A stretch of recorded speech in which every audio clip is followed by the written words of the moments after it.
நீங்கள் பார்த்துக் கொண்டிருப்பது உங்கள் விஜய். அர்ஜுனா!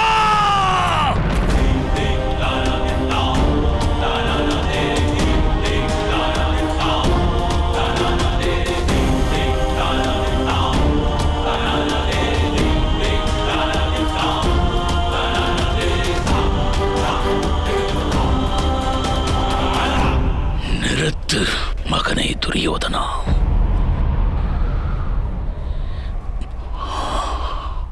சூரியாஸ்தமனத்திற்கு தனிநபர் காரணமாக இயலாது. அது காலத்தின் கட்டாயமாகும். ஆகையால் எனது இந்த நிகழ்விற்கும் யாரும் காரணமல்ல துரியோதனா. நீ இப்போது வெளிப்படுத்துகின்ற இந்த வீரத்தை நாளை நடக்கும் போரினில் வெளிப்படுத்துவாயாக.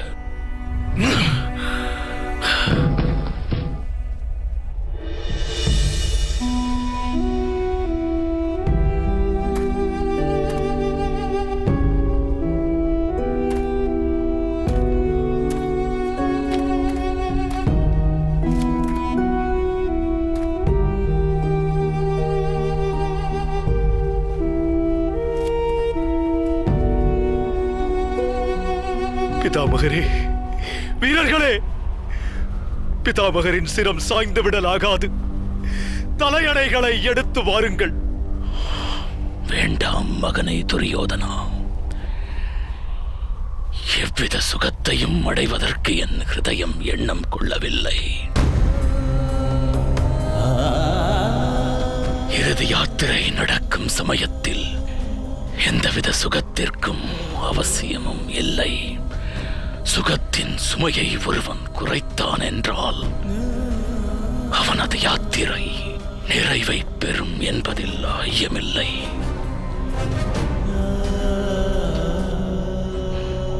மகனே, எனது சிரத்திற்கு சுகம் தேவையில்லை. சிறு ஆதரவு போதும். அர்ஜுனா, சத்திரியன் ஒருவன் மரணிக்கும் தருவாயிலும் அம்பினை கொண்டு தெம்பினை பெற்றால் அவனுடைய மரணம் வீர மரணமாக அங்கீகரிக்கப்படும் என்பார்கள்.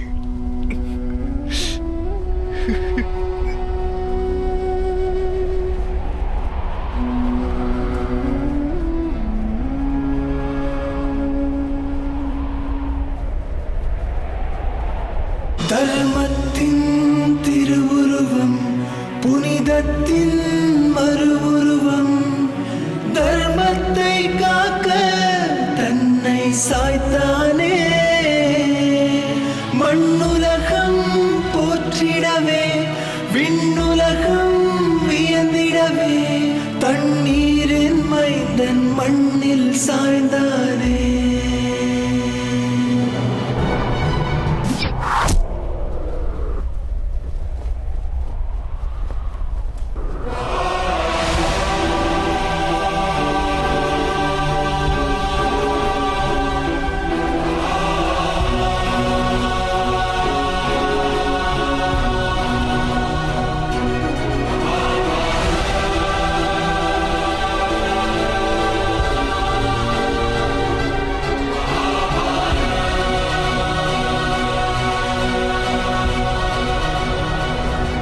பிதாமகரே,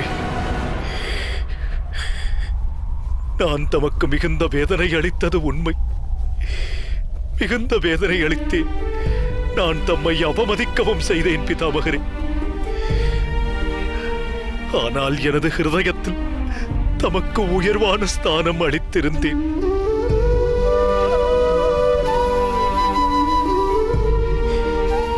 இதுவரை நான் தம்மை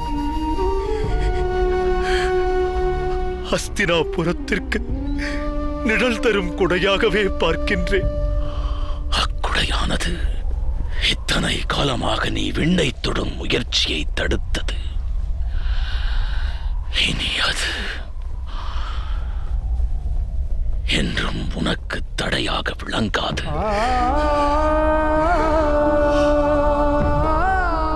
இப்போதும் உன்னை எண்ணி என் ஹிருதயமானது விரோதம் கொள்ளவில்லை.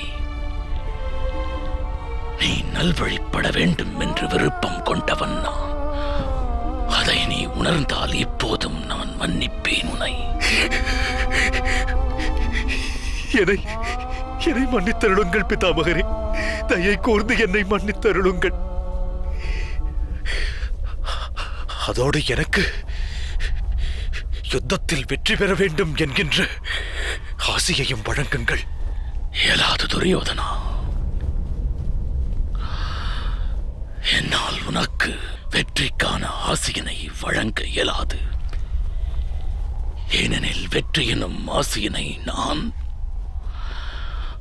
பாண்டவரில் மூத்தவன் யுதிஷ்டனுக்கு வழங்கினேன்.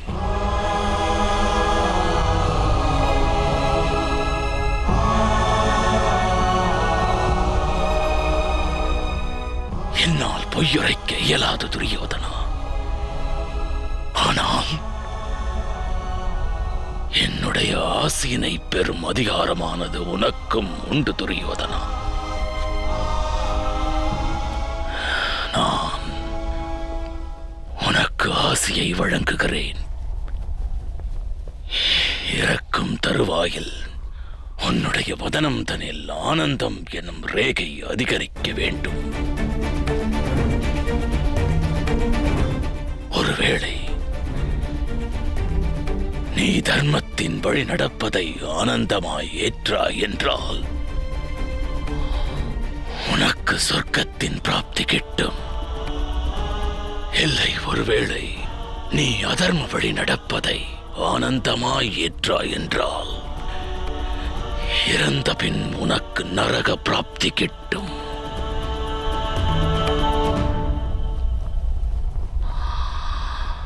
இது தொடர்பான நிர்ணயத்தை நீயே மேற்கொள்வாயாக.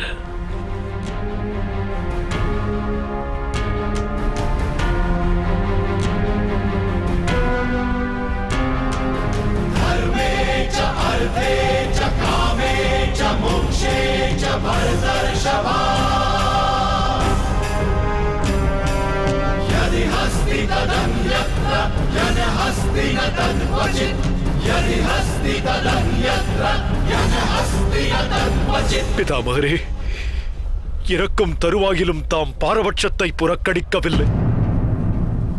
வாழ்வின் இறுதி கட்டத்தில் தாராள குணத்தை வெளிப்படுத்துவீர்கள் என்று நான் எண்ணியிருந்தேன் பிதாமகரே. அது தவறாகும். தம்முடைய மனதில் என்னை பற்றிய தவறான எண்ணம் விருட்சமாக வளர்ந்து விட்டது. வானத்தை பாருங்கள். சூரியன் வாயிலாக தட்சிணாயனம் நடப்பதை அறியலாம். சாஸ்திர விதிகளின்படி உத்தராயண தினங்களில் சூரிய நாராயணன் சொர்க்கத்தின் வழிகாட்டுவான் என்றும், தட்சிணாயன காலங்களில் சூரிய நாராயணன்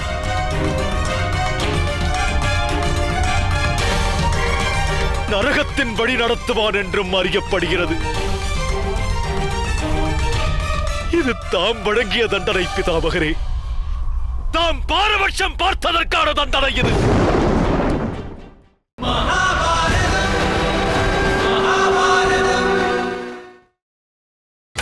நீங்கள் பார்த்துக் கொண்டிருப்பது உங்கள் விஜய். சாஸ்திர விதிகளின்படி உத்தராயண தினங்களில் சூரிய நாராயணன் சொர்க்கத்தின் வழிகாட்டுவான் என்றும், தட்சிணாயன காலங்களில் சூரிய நாராயணன்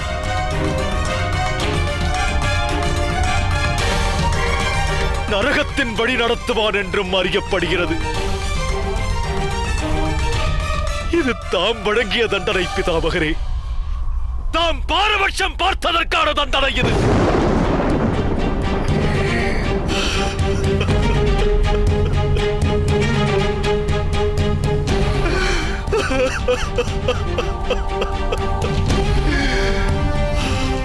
தாமும் இந்த யாத்திரையில் நரக வேதனையை அனுபவிப்பீர்கள் பிதாமகரே.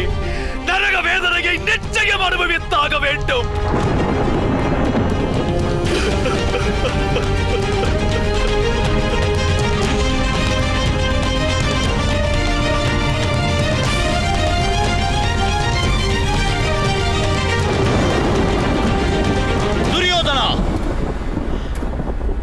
இந்த துஷ்காரியம் செய்ய எவ்வாறு உன் மனம் இடமளித்தது?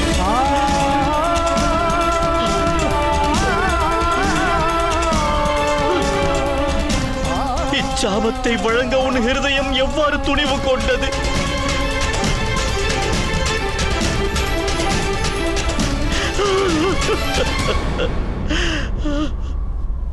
இவை அனைத்தும் வீண் கவலைகளாகும் பீமா. ஸ்வர்க்கமும் நரகமும் மனிதனாற்றும் கர்மங்களால் கிடைக்கப் பெறுபவை, சூரியனுடைய போக்கினால் அல்ல. பவித்திர கங்கையின் மைந்தரானவர் பழமையான குல வழக்கங்களை அடியோடு தியாகம் செய்து தர்மத்தின் உண்மையான நிலையை அறிந்த மாத்திரத்திலேயே ஸ்வர்க்கத்தில் தனக்கென்று ஒரு ஸ்தானத்தை பெற்றார். ஆகையால் வீணான சிந்தனைகள் வேண்டாம் பீமா. தாம் விருப்ப மரணத்தை வரமாக பெற்றவர். இன்னலான இந்நிலையை விட்டு முக்தி பெறுங்கள். இயலாத சகாதேவா.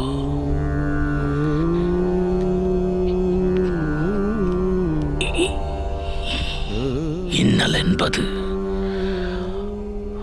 ஆத்மாவை பொறுத்தவரை கங்கா ஸ்தானத்திற்கு இணையானதாகும்.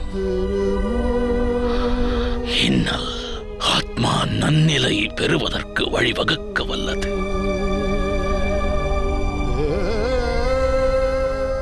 தாம் அனைவரும் எனது இன்னல் பற்றி எண்ணம் கொள்ள தேவையில்லை.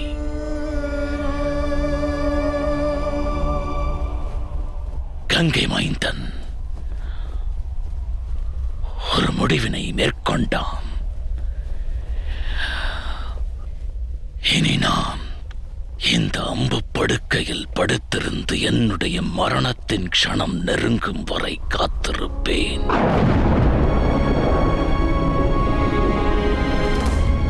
வம்சத்தின் நலனுக்காக மௌனமாயிருந்து சில தவறுகள் புரிந்தேன். அந்த தவறுகளுக்கு தண்டனையை அம்பு படுக்கை தரட்டும். எனது இன்னுயிர் எப்போது இந்த உடலை விட்டு நீங்க வேண்டும் எனும் கணத்தை நான் நன்கறிவேன்.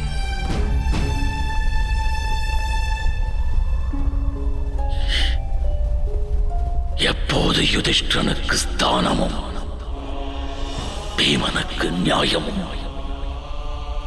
அர்ஜுனனுக்கு அங்கீகாரமும் நகுலன் மற்றும் சகாதேவனுக்கு ஆனந்தமானது கிடைக்கப் பெறுகிறதோ அப்போது என்னுடைய இந்த தேகம் விட்டு இன்னுயிர் நீங்கும்.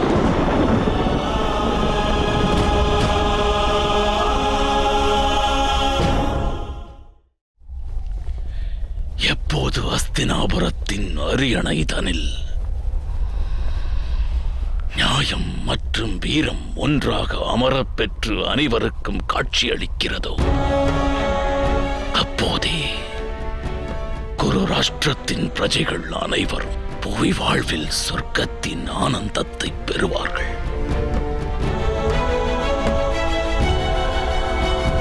அச்சமயத்தில்தான் நான் அந்த சொர்க்கத்தின் வாசத்தை ஸ்வீகரிப்பேன்.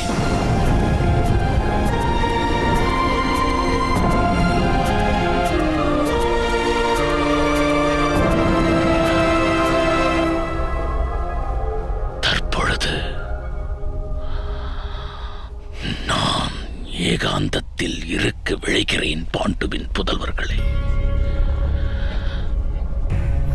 நான் என்னுடைய இந்த வேதனையை தனிமையில் அனுபவிக்க எண்ணுகிறேன். தயை கூர்ந்து அனைவரும் இவ்விடம் விட்டுச் செல்லுங்கள். இது நான் தங்களுக்கு இடுகின்ற ஆணை.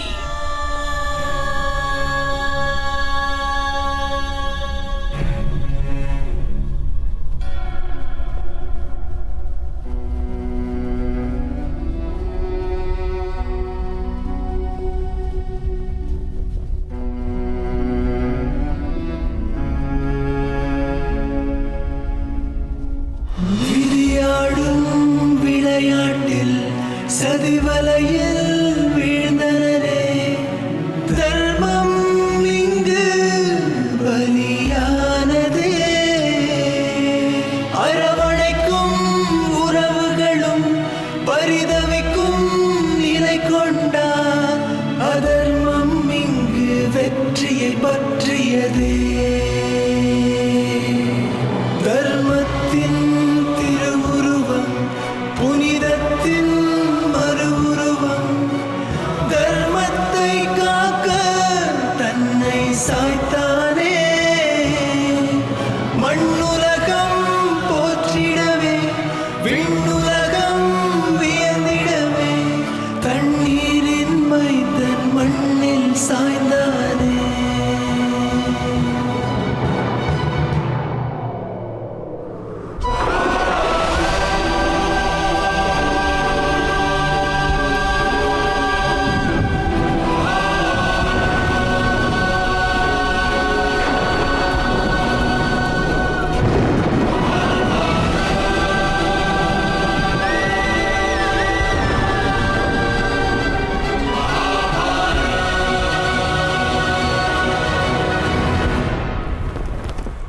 அண்ணா, இன்று அஸ்தினாபுரத்து சேனை தோல்வியை சந்தித்தது.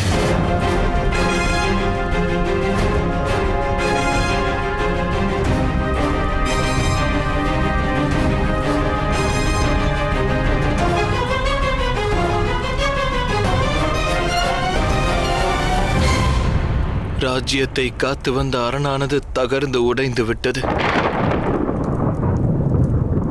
இனி அஸ்தினாபுரத்தின் நிலை என்னவாகும் அண்ணா? நான் அனைத்தும் அறிவேன் விதுரா, அனைத்தும் நன்கறிவேன். பாண்டுவின் புதல்வர்கள் தெய்வதாட்சண்யம் இன்றி இன்று அஸ்தினாபுரத்தின் மீது தாக்குதலை நடத்தியிருக்கின்றனர். ஐவரும் இணைந்து அம்பு மழையை பொழிந்து விட்டனர்.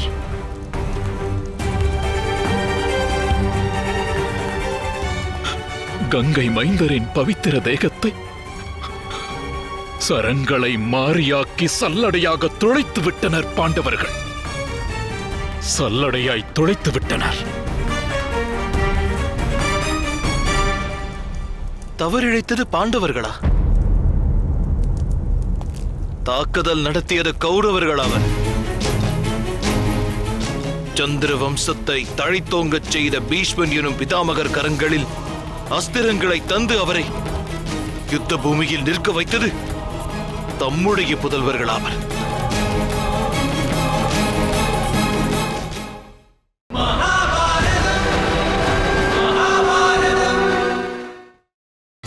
நீங்கள் பார்த்துக் கொண்டிருப்பது உங்கள் விஜய்.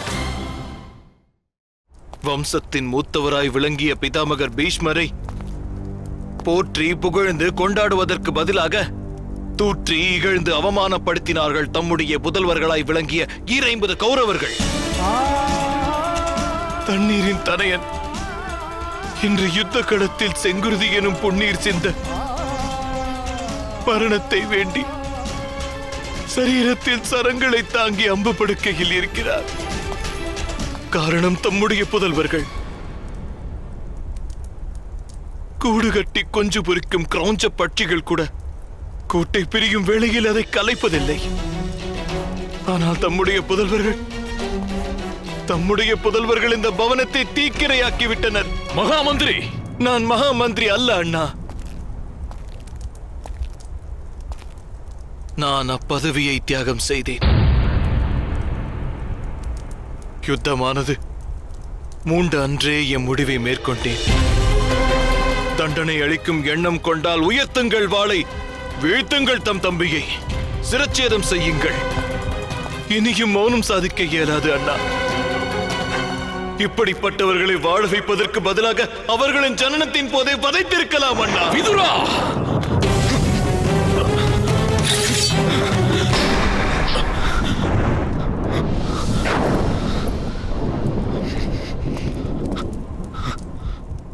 பார்த்தாயா? எனது இரு கரங்கள் சக்தியை இழந்து விட்டன. என்னுடைய சரணங்கள் எனது தேக பாரத்தை தாங்கும் சக்தியை இழந்து விட்டன விதுரா. இன்னலான நிலையில் வாழும் என்னுடைய ஹிருதயத்தில் தீயினை வாரி எரிக்காதே அன்பு விதுரா. வன் சொல் கூறி என்னை வதைக்காதே. ஹிருதயத்தின் காயத்தை ஏற்படுத்தியவர்கள் தமது தனையர்கள். அன்றே அவர்களை தாம் கண்டித்திருந்தால் இந்த நிந்தனையானது ஏற்பட்டிருக்காது. தம்முடைய புதல்வர்கள் இக்குலத்தை வேறறுக்க பிறந்தவர்கள். ஆனால் தாமோ அப்புதல்வர்களுக்கு அரியணை அளிக்க துணிந்தீர்கள். கௌரவர்கள் எனும் 150 பேரும் குலத்தின் துர்பாக்கியமானவர்கள்.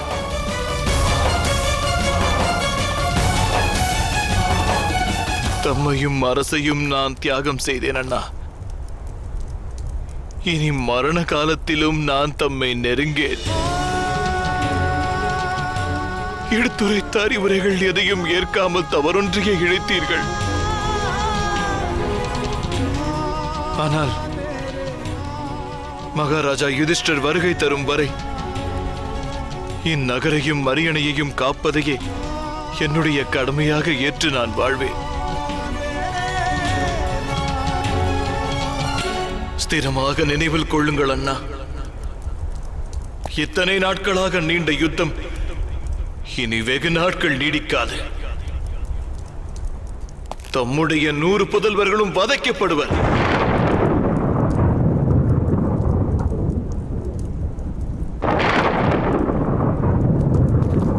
அது விரைவாக பாண்டுவின் புதல்வர்கள் நடக்கும் போரில் வெற்றியை ஈட்டுவர்.